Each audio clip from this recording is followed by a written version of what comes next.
Hello students, welcome to my channel. So student, जैसा कि आपके बीए थर्ड सेमेस्टर में जो आपका इंग्लिश लिटरेचर है और एनईपी 2020 के अकॉर्डिंग जो आपके थर्ड सेमेस्टर के इंग्लिश लिटरेचर का सिलेबस है, जो आपका नया सिलेबस है, उसको मैंने अपने चैनल पर अपलोड कर दिया है और आपकी मैंने थर्ड सेमेस्टर की क्लास भी स्टार्ट कर दी है।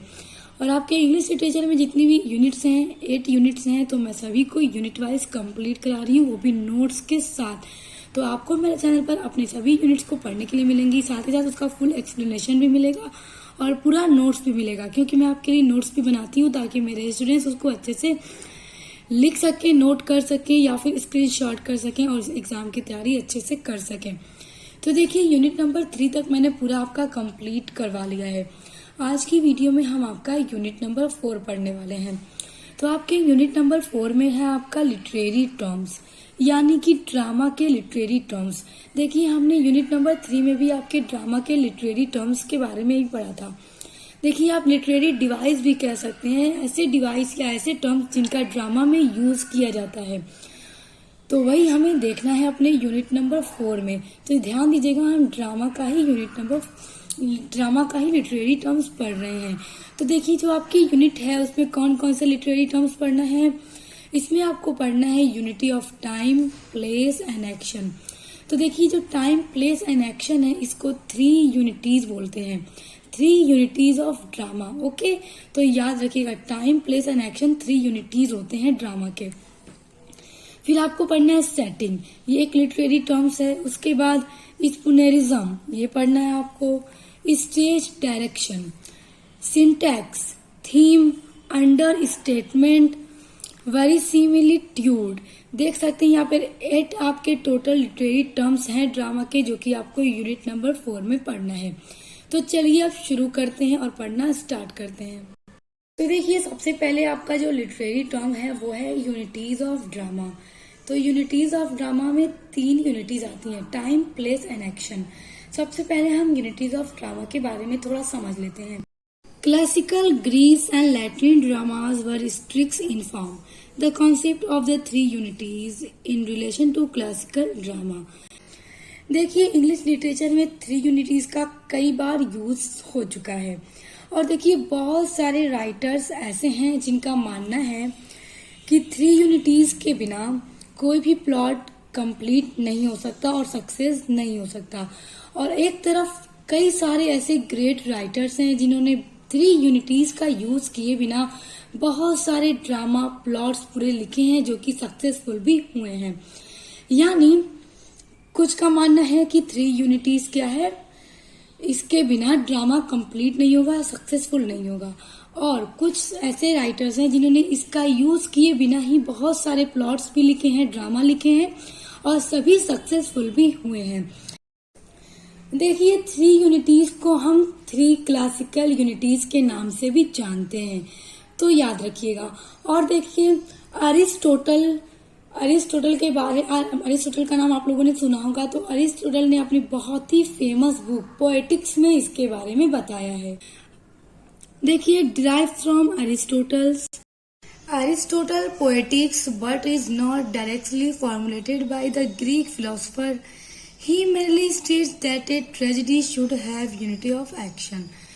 देखिए स्टूडेंट्स, जो 3 यूनिटीज ऑफ ड्रामा है उसको डिराइव किया गया है अरिस्टोटल का एक बहुत ही फेमस लिटरेरी वर्क है पोएटिक्स। तो जो अरिस्टोटल ने पोएटिक्स लिखा है, इसी में से डिराइव किया गया है 3 यूनिटीज को। यानी कि इनका मानना है कि 3 यूनिटीज के बिना कोई भी प्लॉट सक्सेसफुल नहीं हो सकता। और जो भी इनको मानने वाले थे, उन्होंने भी इस बात को एक्सेप्ट किया कि 3 यूनिटीज के बिना कोई भी ड्रामा कंप्लीट नहीं है, सक्सेसफुल नहीं है। लेकिन बहुत सारे ऐसे राइटर्स हैं जिन्होंने इस बात को नहीं माना और उन्होंने जितने भी प्लॉट्स, ड्रामा, स्टोरीज लिखी, उनमें 3 यूनिटीज को फॉलो नहीं किया। तो इस तरह आप समझ गए होंगे कि 3 यूनिटीज क्या है और इसको कहाँ से डिराइव किया गया है। तो याद रखिएगा, एरिस्टोटल का बहुत ही फेमस लिटरेरी वर्क है पोएटिक्स, इसी में से 3 यूनिटीज ऑफ ड्रामा को डिराइव किया गया है। आइए अब हम 3 यूनिटीज ऑफ ड्रामा देखते हैं कि ये क्या है। देखिए, 3 यूनिटीज ऑफ ड्रामा, पहला है यूनिटी ऑफ टाइम, दूसरा है यूनिटी ऑफ प्लेस, तीसरा है यूनिटी ऑफ एक्शन। तो आइए अब बारी बारी हम इन तीनों को समझते हैं, ये तीनों यूनिटीज को समझते हैं। और आपके लिए नोट्स भी मैंने बहुत अच्छा तैयार किया है, तो आप चाहें तो इसका स्क्रीनशॉट भी ले सकते हैं। एग्जाम में पूछा जाएगा तो आपको इसी तरह से लिखना होगा। ओके, देखिए स्टूडेंट, सबसे पहले यहाँ पे यूनिटी ऑफ एक्शन, चलिए कोई भी पहले समझ लेते हैं हम। It is the unity of action which makes the plot intangible, corrects an individual. The events and incident are connected with each other logically and inevitably on the principle of probability. They move toward a common goal. The catastrophe aimed at Abby the dramatist. The plot must have a beginning, a middle and the end. देखिए यहाँ पर Aristotle का कहने का ये मतलब है कि जो ड्रामा होता है उसमें मल्टीपल कैरेक्टर्स हो सकते हैं, यानी जरूरी नहीं है कि ड्रामा में बस एक ही कैरेक्टर हो और उसी की लाइफ में जो कुछ भी हो रहा है उसी की लाइफ को बस लिखते चले जाओ ड्रामा के अंदर। नहीं, यहाँ पर ऐसा नहीं है। कहने का यहाँ पर ये मतलब है कि किसी भी ड्रामा में मल्टीपल कैरेक्टर्स हो सकते हैं, यानी ज्यादा कैरेक्टर्स हो सकते हैं, लेकिन हमें यह ध्यान देना है कि जो ड्रामा का मेन थीम है, देखिए हर ड्रामा, हर स्टोरी का एक मेन थीम होता है जिसके ऊपर पूरी स्टोरी या ड्रामा को लिखा जाता है। थीम भी आपका एक क्या है, लिटरेरी टर्म्स या लिटरेरी डिवाइस है, जिसको हमने पहले भी पढ़ रखा है आपके सेकेंड सेमेस्टर में या फिर फर्स्ट सेमेस्टर के इंग्लिश में भी आप लोगों ने पढ़ा है मेरे साथ, तो जानते होंगे। और आगे भी आप इसमें भी पढ़ेंगे क्योंकि थीम भी बहुत इंपॉर्टेंट लिटरेरी डिवाइस है। तो देखिए जो ड्रामा का मेन थीम होता है, तो जो भी स्टोरी या ड्रामा लिखा जा रहा है तो मेन थीम से सारी चीजें रिलेट होनी चाहिए, यानी जो कुछ भी हम ड्रामा के अंदर दिखा रहे हैं तो कॉज और इफेक्ट का रिलेशनशिप दोनों के बीच में होना चाहिए। और ड्रामा का जो है वो बिगिनिंग भी होना चाहिए, मिडल भी होना चाहिए एंड एंड भी होना चाहिए, यानी देखकर लगे कि क्या ड्रामा की बिगिनिंग है, कहाँ से शुरुआत है, कहाँ पे उसका मिडल है और कहाँ पे ड्रामा का एंड हो रहा है। तो कुछ इस तरह से यूनिटी ऑफ एक्शन में अरिस्टोटल ने लिखा है। तो students, I hope unity of action क्या है आप समझ गए होंगे। इसमें बस उनका ये कहने का मतलब है कि स्टोरी का शुरुआत, मिडल और एंड पता चलना चाहिए और जो भी चीजें स्टोरी में दिखाई जा रही हैं ड्रामे में, उसका कोई ना कोई कॉज है, जो इफेक्ट है, उन दोनों के बीच में रिलेशनशिप यानी संबंध होना चाहिए। ऐसा नहीं है कि आप कोई टॉपिक, कोई चीज दिखा रहे हैं ड्रामे के अंदर, अचानक से बीच में कुछ ऐसा मतलब कि इवेंट आ जाए जो कि एक दूसरे से मैच ही ना हो रहा है। जो थीम हो उससे सारे कैरेक्टर्स के जो भी चीजें हैं सब मैच करनी चाहिए। तो कुछ इसी तरह उन्होंने यूनिटी ऑफ एक्शन में बताया है। लेकिन देखिए बहुत सारे राइटर्स ने इस यूनिटी ऑफ एक्शन को फॉलो नहीं किया, बल्कि 3 यूनिटीज ऑफ ड्रामा को ही फॉलो नहीं किया। लेकिन अरिस्टोटल ने और अरिस्टोटल को मानने वाले ने, यानी जो भी उनके भक्त रहे होंगे, जो भी उनके शिष्य रहेंगे, उन्होंने इसको फॉलो किया है। अब देखिए दूसरा है यूनिटी ऑफ टाइम। तो the action of play should take place in a short internal chronologically, ideally no more than 24 hours.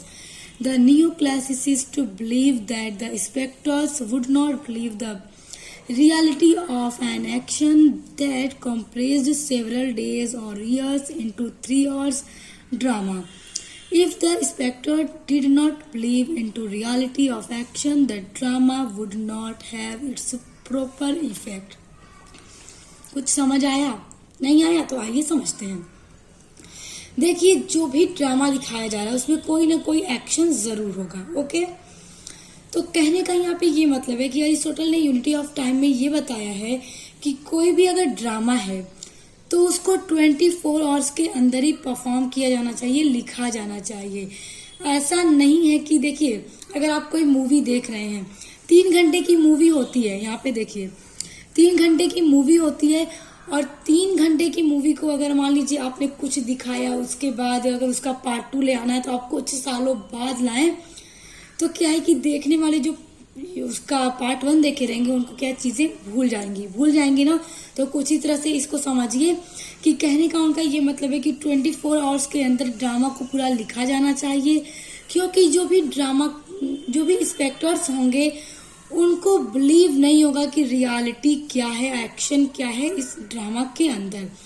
अगर हम 3 3 आवर्स का कोई ड्रामा है, देखिए 3 घंटे के ड्रामा को हम सेवरल डेज और इन ईयर में कंप्लीट करेंगे, जो देखने वाले जो ऑडियंस होंगे उन पर अच्छा इफेक्ट नहीं आएगा और हो सकता है वो चीजों को भूल जाए कि पहले क्या हुआ था।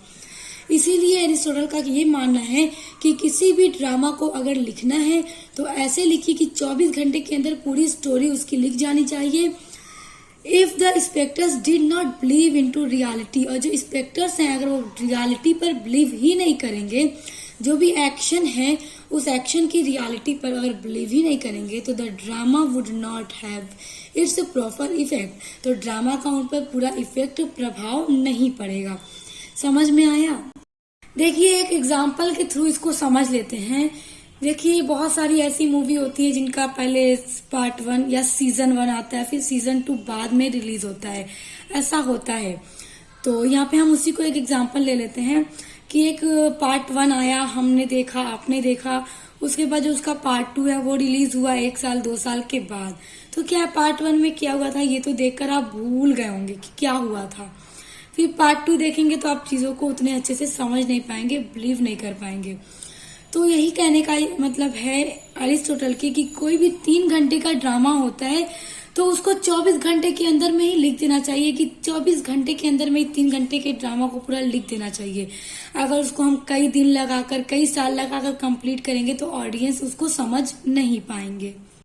लेकिन देखिए स्टूडेंट्स, बहुत सारे राइटर्स ने 3 यूनिटीज का यूज किए बिना भी ड्रामा को लिखा है, जहां पर उन्होंने न यूनिटी ऑफ एक्शन को फॉलो किया है, न यूनिटी ऑफ टाइम को फॉलो किया है, न ही यूनिटी ऑफ प्लेस को फॉलो किया है।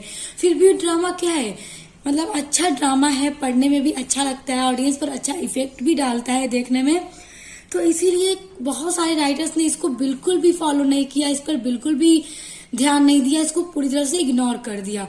तो आप देख सकते हैं कि इसके बिना भी ड्रामा क्या है इफेक्टिव होता है, तो इसीलिए उसको यूज नहीं किया। लेकिन अब अरिस्टोटल का ये मानना था, इन्होंने इसको लिखा भी अपने पोएटिक्स में, तो फिर कोई बात नहीं, आपके सिलेबस में है तो पढ़ते हैं। आइए देखिए, इसमें तीसरा है यूनिटी ऑफ प्लेस। प्लेस का मतलब स्थान या जगह। It was said that in drama 3 should be no change of place, यानी कि उनका इसमें ये कहना है अरिस्टोटल का कि जो ड्रामा का प्लेस है शुड बी नो चेंज, वो चेंज नहीं होना चाहिए। कहने का ये मतलब है कि अगर कोई भी ड्रामा शूट किया जा रहा है तो अगर उसका एक पार्ट दिल्ली में शूट किया गया तो ये नहीं कि दूसरा पार्ट हम जाकर के इटली में शूट करें, मुंबई में शूट करें या फिर अदर किसी कंट्री में जाकर शूट करें। यानी कि अगर दिल्ली में ड्रामा शुरू हुआ है तो पूरा ड्रामा वहीं पर होना चाहिए और उसका एंड भी दिल्ली में ही होना चाहिए। तो हम देख सकते हैं कि आजकल बहुत सारी जो मूवीज भी बन रही हैं तो उसमें कुछ इस तरह का हमें यूनिटीज देखने को नहीं मिलती, क्योंकि बहुत सारी मूवीज में हम देखते हैं कि आज हमें इंडिया के कुछ शहर जैसे मुंबई का दिखाया जा रहा है, तो आगे चल करके क्या हो सकता है कि उसमें लंदन का दिखाया जाता है, ऑस्ट्रेलिया का दिखाया जाता है, तो दूसरे कंट्री का भी दिखाया जाता है, यानी प्लेस को चेंज करके दिखाया जाता है। तो लेकिन अरिस्टोटल ने अपने पोएटिक्स में इसके बारे में बताया है, लेकिन इसको हमने देखा नहीं, जैसे कि आज के टाइम में इसको तो बिल्कुल भी फॉलो नहीं किया जा रहा और पहले भी बहुत सारे राइटर्स ने इसको एकदम इग्नोर ही कर दिया। लेकिन अरिस्टोटल का यही मानना था कि जगह को चेंज नहीं करना चाहिए, एक ही जगह पर पूरे ड्रामा को शूट किया जाना चाहिए। And even if the scene change, it must not to be greater distant। और उनका मानना था कि अगर सीन को हम चेंज कर देंगे तो उसका अच्छा इफेक्ट नहीं पड़ेगा ऑडियंस पे, वो चीजों को समझ नहीं पाएंगे। तो देखिए प्लेस से क्या चीजें मायने रखती हैं। प्लेस कोई भी हो, जो स्टोरी अगर आप है तो देख के हमें पूरी तरह से समझ में आ जाती है। तो यही कारण था कि बहुत सारे राइटर्स ने इसको फॉलो बिल्कुल भी नहीं किया। स्टूडेंट्स देखिए, अब आपका जो ड्रामा का दूसरा लिटरेरी टर्म है वो है सेटिंग। तो सेटिंग के नाम से ही आपको थोड़ा समझ आ रहा होगा कि सेटिंग करना है स्टोरी की। ओके, कैसी सेटिंग होगी। तो आइए, बहुत इंपॉर्टेंट है, एग्जाम में पूछा जाता है, तो इसको समझते हैं। Setting is the time and place of the story. Setting क्या है? टाइम एंड प्लेस दोनों होती है एक स्टोरी की या एक ड्रामा की। तो ध्यान दीजिएगा, ओके, टाइम एंड प्लेस दोनों होती है सेटिंग के अंदर, क्योंकि टाइम को भी सेट करना होता है और प्लेस को भी सेट करना होता है। कैसा प्लेस होगा, टाइम क्या होगा, ये सब चीजों के बारे में। Okay, It's a literary term or element of literature used in novels, short stories, plays, film, etc. देखिए, इट्स ए लिटरेरी टर्म। ये क्या है? एक लिटरेरी टर्म है या एक लिटरेरी डिवाइस है। और एलिमेंट ऑफ लिटरेचर या फिर लिटरेचर यानी साहित्य का एक एलिमेंट यानी तत्व है, जिसका यूज किस में किया जाता है? नॉवेल्स में, शॉर्ट स्टोरीज में, प्लेज में, फिल्म में, एक्सेट्रा। यानी कि कोई नॉवेल अगर लिखनी है तो उसकी भी सेटिंग की जाती है, उसमें भी टाइम प्लेस का ध्यान दिया जाता है, शॉर्ट स्टोरीज में भी दिया जाता है, कोई प्लेज है, कोई ड्रामा है, कोई फिल्म है, सभी में सेटिंग की जाती है। बिना सेटिंग के हम कुछ भी नहीं लिख सकते। Okay, and usually introduced during the exposition of the story. Usually यानी सामान्य तौर पे इंट्रोड्यूस्ड यानी कि इसको इंट्रोड्यूस किया जाता है, इसका परिचय दिया जाता है ड्यूरिंग द एक्सपोजिशन।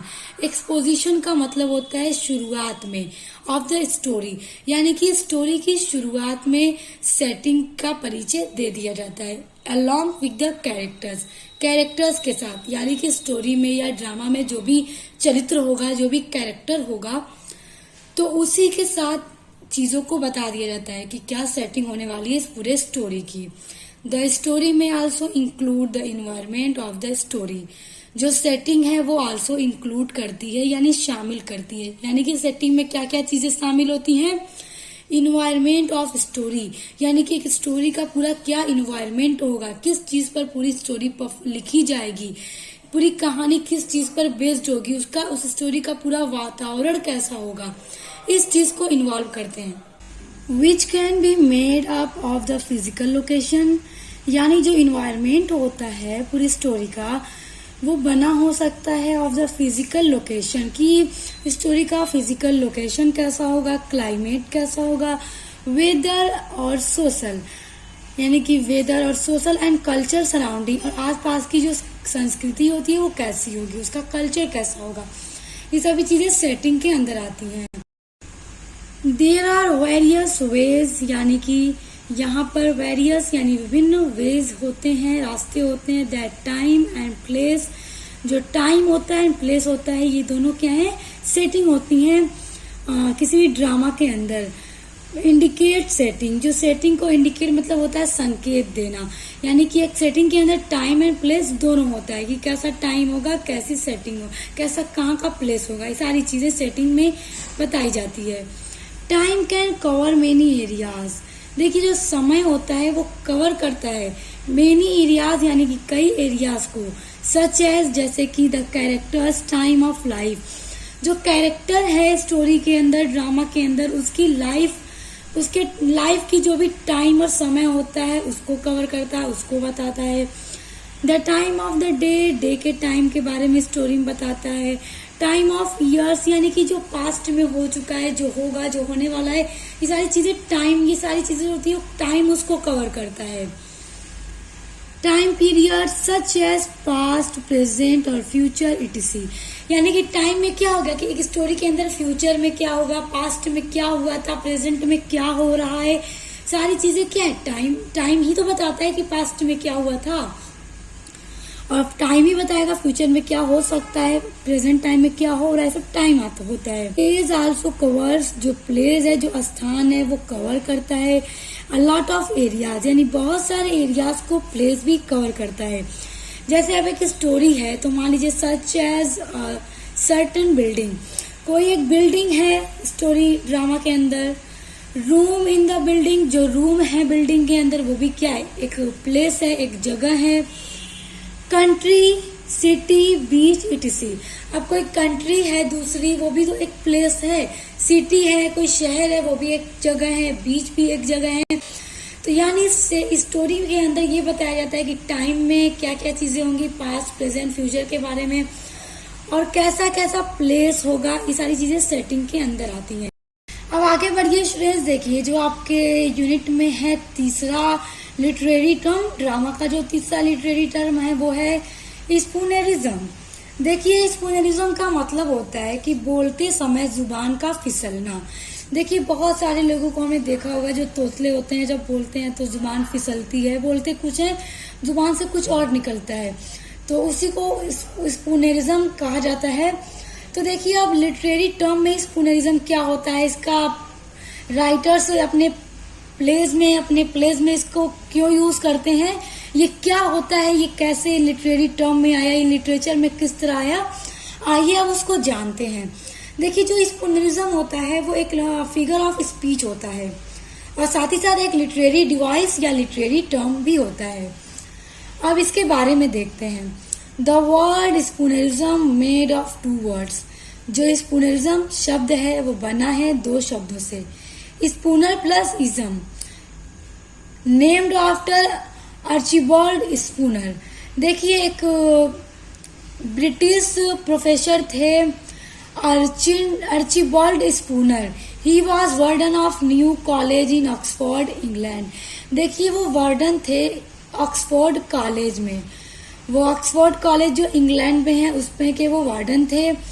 और ये जो थे ना, जब ये बोलते थे तो इनकी जुबान क्या थी, फिसलती थी। मतलब ये शब्दों को ना मिला देते थे। देखिए, ही कमिटेड इरर्स इन स्पीकिंग। जब वो बोलते थे तो उसमें कुछ इरर्स हो जाता था, कुछ गलतियां हो जाती थी, इनकी जुबान फिसल जाती थी।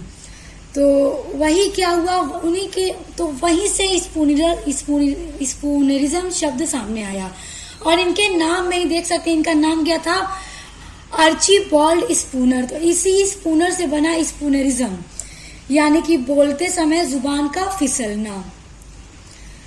A spoonerism is a slip of tongue that result in the rearrangement of word sounds. देखिए, जो एक स्पूनरिज्म है वो है स्लिप ऑफ द टंग, यानी जुबान का स्लिप होना, फिसलना। दैट रिजल्ट, उसके बाद जब जुबान फिसलती है, जैसे हम कुछ बोल रहे हैं और हमारी जुबान फिसल गई। आगे हम एग्जाम्पल भी देखेंगे, पहले आप इसको समझिए। जैसे हम कुछ बोलते हैं, हमारी जुबान फिसल गई, तो क्या उसका रिजल्ट निकलेगा, in the rearrangement of word sounds. जो हमारी जुबान से, हमारे मुंह से जो वर्ड्स निकलेगा, तो जो हम बोल रहे थे वो बदल जाएगा, वो रीअरेंजमेंट हो जाएगा। जैसा हम बोल रहे थे वैसा नहीं रहेगा, वो दूसरा हो जाएगा। उसका साउंड हमारी जुबान से दूसरा निकलेगा। यूजुअली दीज अकर्स, यूजुअली सामान्य तौर पर दीज अकर्स का मतलब घटित होता है। क्या घटित होता है, स्पूनरिज्म कब घटित होता है, when the first sound of 2 words are swapped। जो पहला साउंड होता है, जो पहला वर्ड होता है हमारे जुबान से निकलने वाला, और जो दूसरा वर्ड होता है जब दोनों एक दूसरे से बदल जाते हैं। पहले शब्द का वर्ड हम दूसरे वाले में मिला देते हैं, दूसरे वाले को पहले वाले में, तो वो कहलाता है स्पूनरिज्म। फॉर एग्जाम्पल के लिए देखिए, Bertie dirts rather than dirty birds. हमें बोलना था डर्टी बर्ड्स, यानी गंदी चिड़िया। डर्टी मतलब क्या होता है, गंदी, बर्ड्स मतलब चिड़िया। हम जल्दी में बोल दे डर्टी बर्ड्स, डर्टी बर्ड्स को हम बोल दे बर्टी डर्ट्स। देखिए, यहाँ का बर्ड्स जो है वो डर्टी में आ गया, और जो डर्टी का डर है वो बर्ड्स में आ गया। तो हमने जल्दी बोलने में हमारी जुबान क्या फिसल गई, और हम डर्टी बर्ड्स की जगह पर बर्टी डर्ट्स बोल दिए। उसके अलावा एक और एग्जाम्पल देखिए, डॉगी फे rather than foggy day.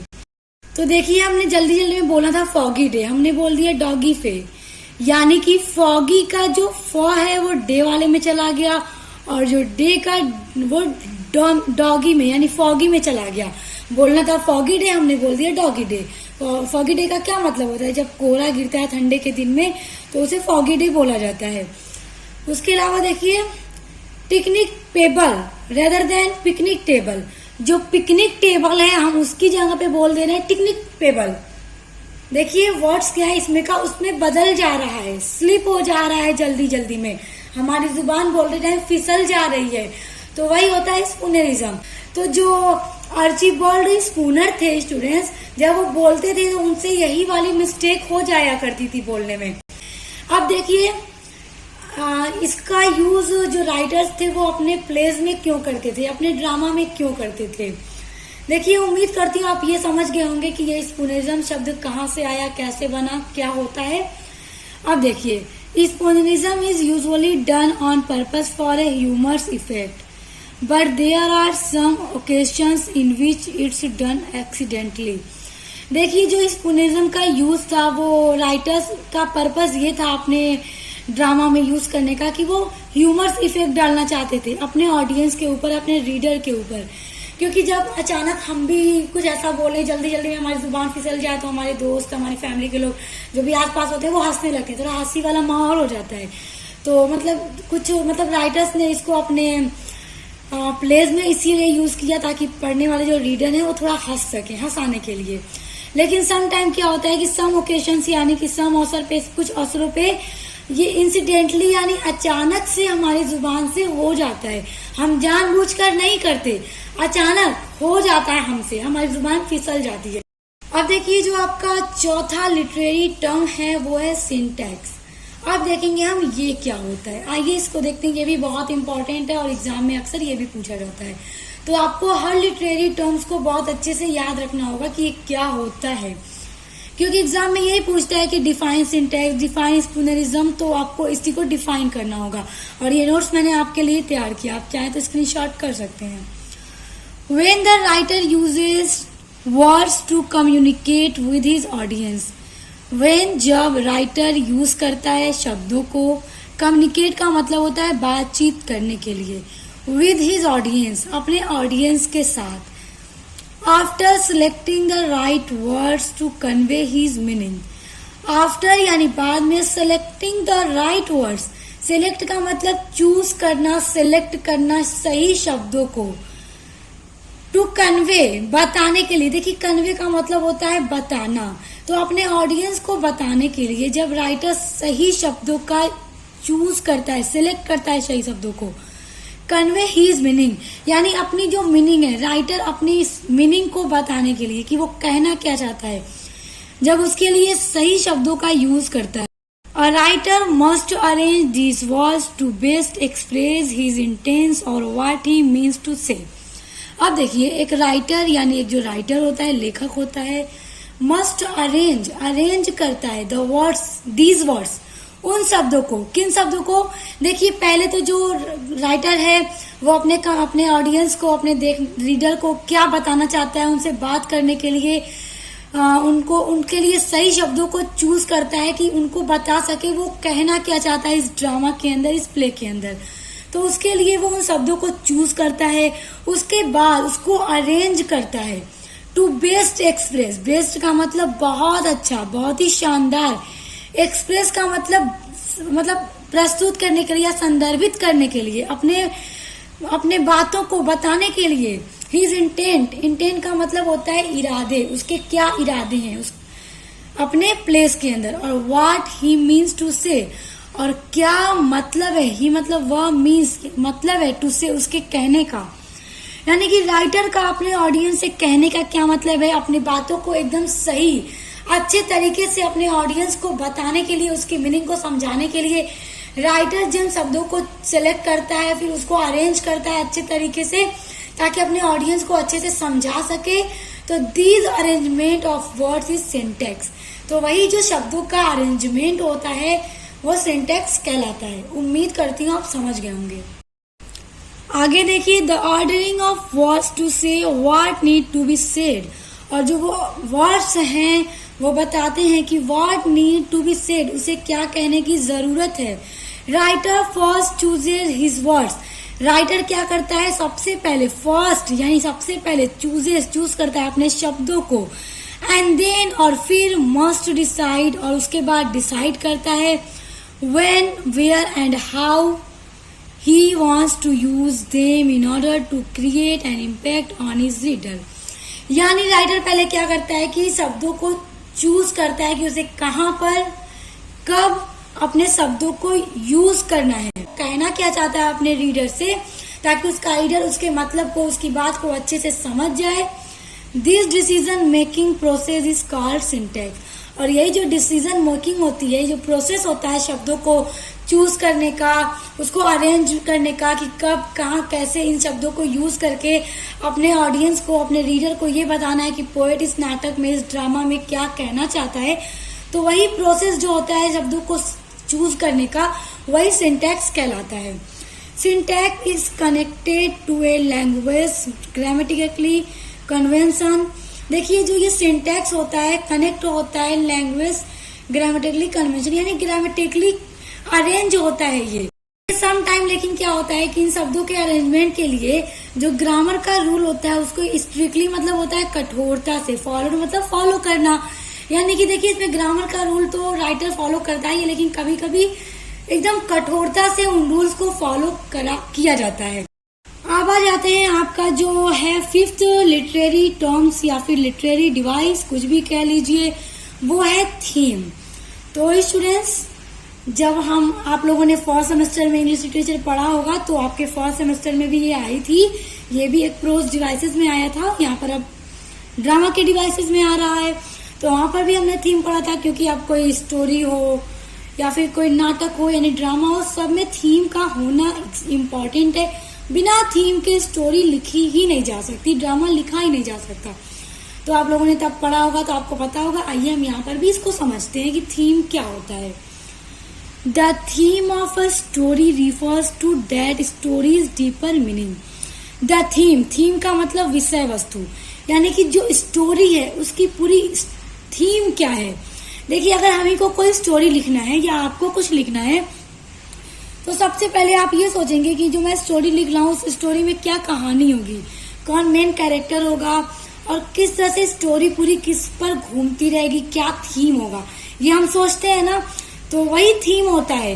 The theme of a story, जो स्टोरी की थीम होती है, रिफर करती है यानी बताती है टू डेट स्टोरीज, यानी कहानी की डीपर मतलब गहरी मीनिंग, जो कहानी की एकदम गहरी मीनिंग होती है, जो अर्थ होता है, थीम वही बताती है।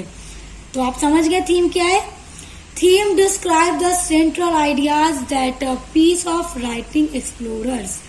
जो थीम होता है वो डिस्क्राइब्स का मतलब वर्णन करता है सेंट्रल आइडिया, जो एक स्टोरी का, एक ड्रामा का सेंट्रल आइडिया होता है, उसको पूरा बताता है कि स्टोरी किस चीज पर बेस्ड है, क्या इसका थीम है।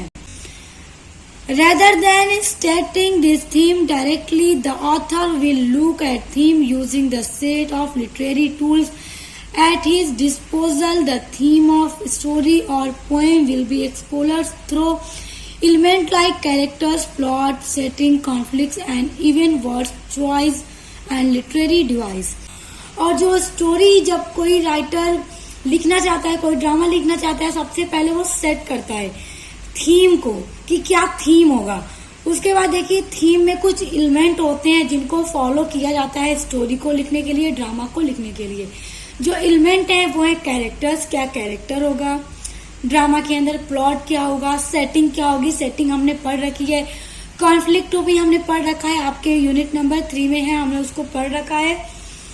एंड इवन वर्ड्स चॉइस, और शब्दों को चूज करता है, एंड लिटरेरी डिवाइस, और अलग अलग जो भी लिटरेरी डिवाइस की जरूरत पड़ती है।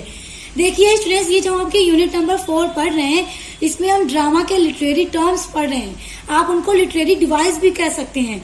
तो ये सभी को, जब भी कोई राइटर ड्रामा लिखता है तो इन सभी को यूज करता है जहां पर जब जिसकी जरूरत पड़ती है।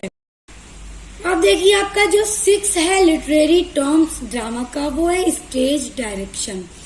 देखिए डायरेक्शन का मतलब होता है दिशा, स्टेज का मतलब रंगमंच, जो स्टेज होता है, जो मंच होता है।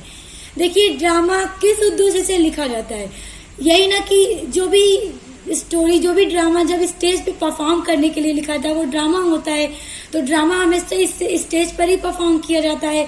तो स्टेज डायरेक्शन का मतलब होता है कि स्टेज पे जो ड्रामा परफॉर्म किया जा रहा है उसकी क्या डायरेक्शन होगी, उसकी क्या दिशा होगी। तो आइए उसको देखते हैं। Stage direction or instruction in the script of a play that tell actors how to enter.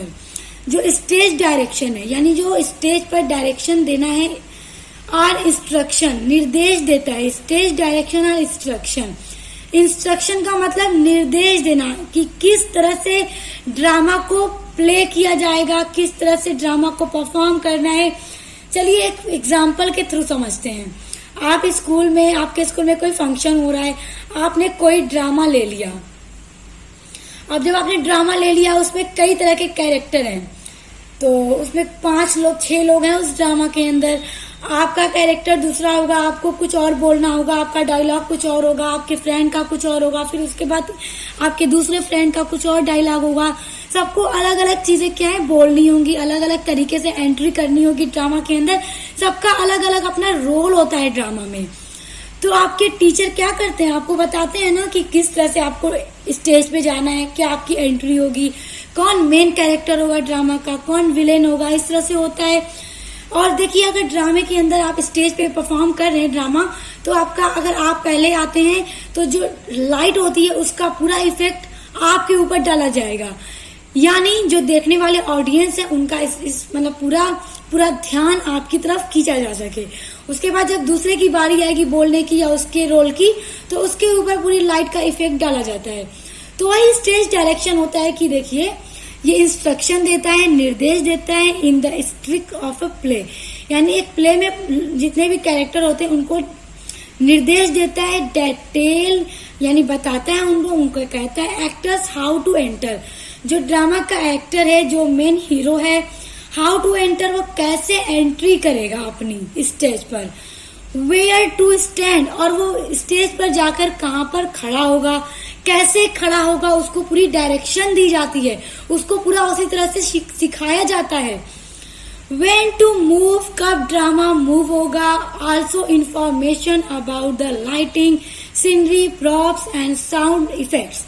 उसके अलावा जो भी इंफॉर्मेशन होती है ऑल अबाउट ड्रामा, जितने भी कैरेक्टर्स के जितने भी रोल होते हैं ड्रामा में, सभी की इंफॉर्मेशन स्टेज डायरेक्शन के द्वारा दी जाती है कि, और लाइटिंग की इंफॉर्मेशन भी स्टेज डायरेक्शन के अंदर ही आती है कि लाइटिंग कब किस कैरेक्टर के ऊपर ज्यादा दी जाएगी, कैसी सीन होगी ड्रामा की, प्रॉप्स एंड साउंड इफेक्ट कैसा होगा।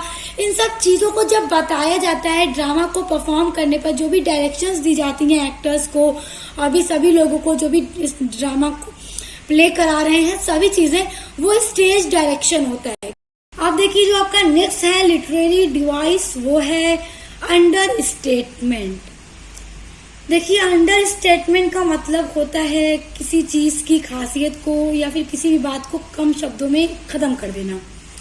देखिए जो अंडर स्टेटमेंट होता है वो एक फिगर ऑफ स्पीच है, फिर एक लिटरेरी टर्म भी है जिसका यूज ड्रामा में किया जाता है और हम डेली अपने लाइफ में भी करते हैं। इसका यूज कैसे करते हैं आइए अब देखते हैं, और कैसे ये क्या होता है अब उसको समझते हैं। Understatement is a description of something as having much less of a particular quality than it does। देखिए अंडरस्टेटमेंट वो होता है जब हम किसी चीज की क्वालिटी को, किसी चीज की क्वालिटी है जो कि बहुत अच्छी है और हम कम शब्दों में उसको बता दें, उसकी खासियत को हम कम शब्दों में बता दें, यानी जिस तरह की वो है हम बहुत कम शब्दों में उसको खत्म कर दें, तो वो होता है understatement. That often involves representing something as less important, less valuable or smaller than it। देखिए that often, ये प्राय, often मतलब प्राय इन्वॉल्व करता है, शामिल करता है, रिप्रेजेंटिंग प्रेजेंट करने के लिए, समथिंग किसी भी चीज को एज लेस इम्पोर्टेंट यानी कि कम इम्पोर्टेंट बताता है, कम महत्वपूर्ण बताता है।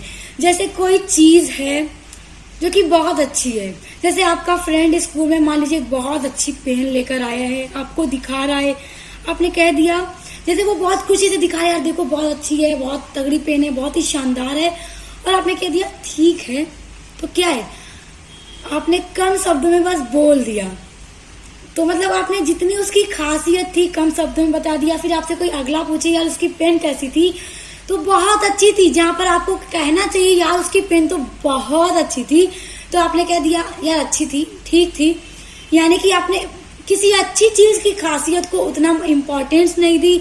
लेस वैल्यूएबल यानी कि किसी वैल्यूएबल चीज को आपने कम वैल्यूएबल बना दिया, और स्मॉलर यानी कि किसी बड़ी बात को छोटा करके बता दिया, जिस तरह से आपको बतानी चाहिए उसको छोटा कर दिया, स्मॉल कर दिया, वो होता है understatement. Therefore, an understatement is opposite to another figure of speech, hyperbole। Therefore यानी इसीलिए an understatement क्या है, is opposite यानी उल्टा है, another figure of speech, hyperbole। hyperbole के बारे में आपने पढ़ा है, मैंने पढ़ाया आपको शायद पहले वीडियोस में। हाइपरबोल में क्या होता है, देखिए हाइपरबोल भी एक फिगर ऑफ स्पीच है। इसमें होता है ना कि किसी भी कम बात को बढ़ा चढ़ा कर बोलना, तो अंडर स्टेटमेंट उसी का उल्टा होता है। जिस तरह हाइपरबोल में आपने कोई बात सुनी, आप उसमें मिर्ची मसाला लगा कर और बढ़ा चढ़ा के बोल दिया, जितनी बात नहीं थी उससे ज्यादा बोल दिया तो वो आपका हाइपरबोल हो गया, यानी बढ़ा चढ़ाकर बोलना। और अंडर स्टेटमेंट का मतलब किसी चीज की खासियत को, किसी चीज की क्वालिटी को आप कम शब्दों में ही बयां कर दें, वो आपका अंडर स्टेटमेंट हो गया। Which is an over statement, यानी कि जो हाइपरबोल है वो एक ओवर स्टेटमेंट होता है, जितना बोलना है उससे ज्यादा हो जाता है। और अंडर स्टेटमेंट यानी जितना बोलना है उससे कम हो जाता है। एग्जाम्पल के थ्रू समझिए, it rained a bit more than usual when describing an areas flooded by heavy rainfall. देखिए जो आपका नेक्स्ट है वो है वेरिसिलिमिट्यूड। देखिए इसका मतलब होता है ना कि सत्य होने का आभास होना, यानी कि आप इसको आगे समझिए क्या होता है, आप समझ जाएंगे, बहुत ही सिंपल सा है। Verisimilitude means basically similarity to the truth, यानी कि इसका मतलब होता है कि सिमिलरिटी होती है पूरी सच्चाई से, यानी कि किसी ड्रामा को आप देख रहे हैं और आपको पूरा लगे कि एकदम ट्रूथ है, सच्चाई से मिल रहा है। आगे समझिए फिर देखते हैं, इसको बताती हूँ आपको। Most fictions writer and film maker aim at some kinds of verisimilitude to give their stories an air of reality. They need not show something actually true or even very common but simply something believable. अब देखिए बहुत सारे writers use करते हैं इस literary term को अपने drama के अंदर। देखिए इसका मतलब होता है ना कि सत्य होने का आभास होना, या फिर ड्रामा में जो कुछ भी दिखाया जा रहा है। देखिए जैसे कि आप कोई स्टोरी देख रहे हैं, कोई ड्रामा देख रहे हैं और इस स्टोरी में कोई कैरेक्टर है जिसकी लाइफ में जो कुछ भी हो रहा है उसको देखकर ऐसा लग रहा है कि यार ये तो पूरी रियलिटी है, एकदम सच्चाई है, और उसकी रियल लाइफ और उसकी लाइफ में जो कुछ भी हो रहा है ड्रामा के अंदर उसको आप अपनी रियल लाइफ से कंपेयर कर पा रहे हैं कि मतलब यार ऐसा हमारी रियल लाइफ में भी होता है जो इसके साथ हो रहा है। मतलब आप इस तरह से, जैसे हम भी कोई स्टोरी या मूवी देखते हैं तो क्या होता है, किसी के साथ कुछ होता है तो हम कहते हैं ना यार ऐसा होता है, रियलिटी में भी ऐसा होता है, तो हम मतलब उसी में एकदम क्या है कि खो जाते हैं। ऐसा लगता है कि हम कोई ड्रामा या मूवी नहीं देख रहे हैं, हम किसी की एकदम रियल स्टोरी को देख रहे हैं और उसको हम अपनी लाइफ से कंपेयर कर पा रहे हैं कि यार ऐसा सच में रियलिटी में होता है। तो उसको जब वो अपनी लाइफ में, जब ड्रामे में वो जो भी एक्टर है, कोई भी कैरेक्टर है, जब भी उसके साथ कुछ अच्छा होता है, जब वो खुश होता है तो आप भी देखकर खुश हो जाते हैं। यानी कि जैसे हमारी लाइफ में कुछ हो रहा है तो हम बहुत खुश हो जाते हैं, अच्छा कुछ होता है तो इसी तरह जब कैरेक्टर जो होता है ड्रामा के अंदर उसके साथ कुछ होता है अच्छा तो वो खुश हो जाता है, तो जो भी देखने वाले ऑडियंस होते हैं वो भी खुश हो जाते हैं। जब उसकी लाइफ में कुछ बुरा होता है तो वो सैड होता है, रोता है, तो देखने वाले की आंखों में भी आंसू आ जाते हैं, वो भी सैड हो जाता है, एकदम उसी की तरह उदास हो जाता है। यानी कि ड्रामा को देखकर एकदम उस पर यकीन कर लेना कि यार ये पूरा एकदम सिमिलरिटी टू द ट्रूथ, एकदम सच्चाई है जो कि रियलिटी में होता है, और हम उसे देख के खुश हो जाते हैं, उसकी उदासी में उदास हो जाते हैं। तो यही होता है वेरिसिमिलिट्यूड, जिसका यूज जो भी फिल्म मेकर होते हैं, फिल्मों में भी ऐसा होता है, जो भी राइटर्स होते हैं जो ड्रामा को लिखते हैं, जो भी स्टोरी राइटर होते हैं, सभी इसका यूज अपने स्टोरी में, अपने प्लेस में करते हैं। तो आपका यूनिट नंबर 4 भी पूरा कंप्लीट हो गया और आपके लिए नोट्स मैंने बनाया था तो आप इसको स्क्रीनशॉट कर लीजिए। एग्जाम में आपसे ना इसी तरह के प्रश्न आते हैं कि डिफाइन वेरिसिमिलिट्यूड, डिफाइन सेटिंग, तो इसी तरह के क्वेश्चंस आएंगे, तो आप इनको अच्छे से देख लीजिए। और उम्मीद करती हूँ कि आपको इतना अच्छा तो समझ में आ गया होगा कि आप एग्जाम में अच्छे से लिख पाएंगे। और काफी सिंपल भी नोट मैंने आपके लिए तैयार किया है, तो आप इसको अपना नोटबुक में लिख लीजिए या फिर स्क्रीनशॉट कर लीजिए। एग्जाम में पूछा जाएगा तो इसी तरह से लिख दीजिएगा, पूरे मार्क्स मिल जाएंगे। और आपके स्टूडेंट्स, आपको एक और बात बता दूं कि आपके 3rd सेमेस्टर हिंदी गद्य की भी पूरी क्लास मेरे चैनल पर स्टार्ट हो गई है, मेडिकल हिस्ट्री की भी स्टार्ट हो गई, तो आप उन सभी को भी पढ़ने के लिए मेरे चैनल पर विजिट कर सकते हैं। तो हम मिलते हैं नेक्स्ट वीडियो के साथ।